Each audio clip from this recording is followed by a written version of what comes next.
Yo. So, there's no other way to say this, but the Dallas Mavericks suck right now. But they could potentially be one of the best teams in the West if they make the right moves, even after that absolute horrible mistake of a trade that was the Luka Doncic trade. Even after some really bad moves, they still have a lot of potential. So, let's get into it.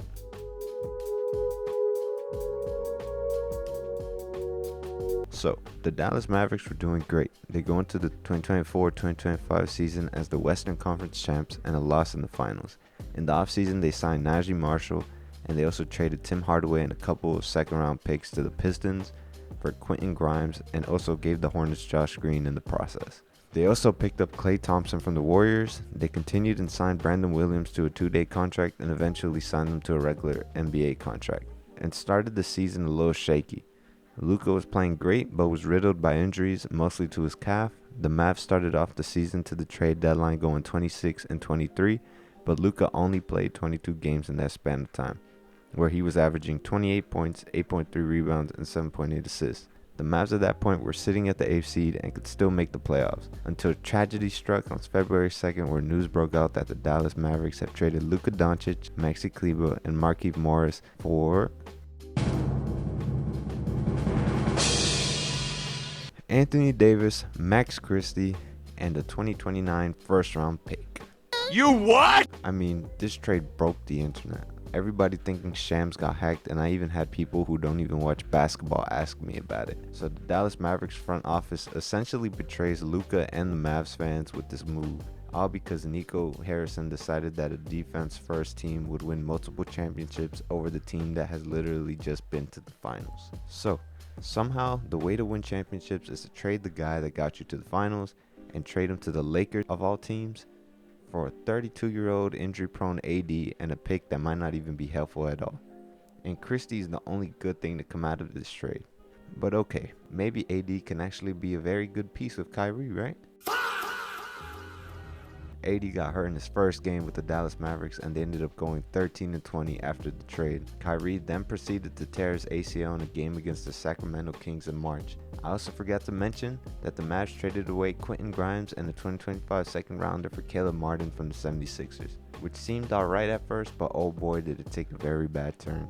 The season was essentially over at this point. The Mavs were then eliminated by the Grizzlies in the play-in tournament. So now the Dallas Mavs' future was uncertain. I mean, there was no doubt they would be dangerous when healthy, but that's the question. When will they ever be healthy?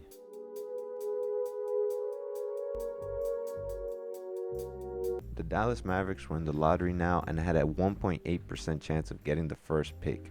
Chances were low, but I mean, there were still some good options to get. You know, they could always go for Ace Bailey, Kanye.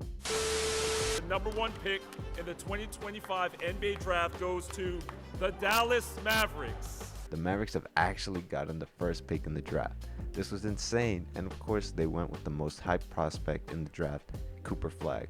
This would be oddly convenient, but it is what it is. It is what it is. The Mavs also went on and got rookies like Maza Cisse and Ryan Nimard, who would show great promise in very different ways. Cisse is showing great potential in being an amazing shot blocking big, and Nemard is showing signs of being a very good facilitator and playmaker.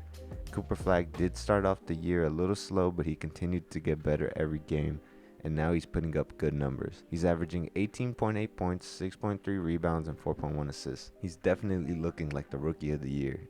AD was playing at an all-star level, but he has been sitting out a lot this season. He has just got out with a hand injury, and at first they said he needed surgery and will miss months, but he caught out the rumors and he will actually not need surgery.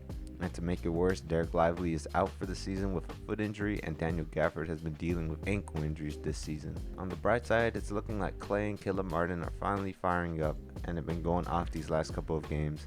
PJ Washington and Najee Marshall have been doing good for the team and are reliable like always with their scoring and defense.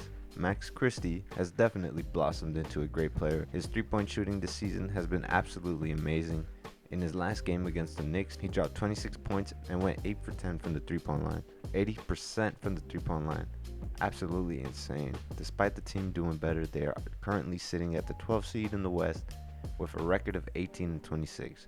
They are looking at trading AD, but with him hurt right now, it's looking like they will either not get rid of him or get very low value in the trade. so it would make the Luka trade seem so much worse. I believe the Mavs will continue to struggle even when Kyrie comes back. They might be able to make the play-in, but at that point I would just tank for a higher spot in the lottery. I mean, what are the chances of them getting the first pick again with a less than 5% chance?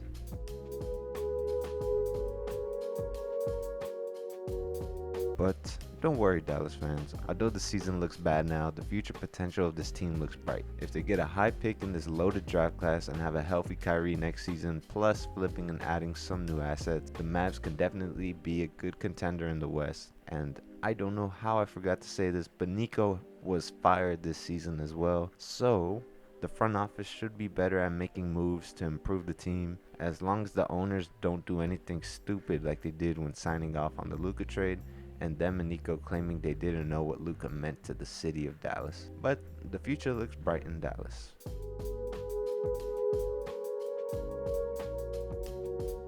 Alright guys, so that's the end of the video. Let me know what you think of how the Dallas Mavs season will go in their future. Thanks for watching. Please like and subscribe, and I'll see y'all in the next video. Peace.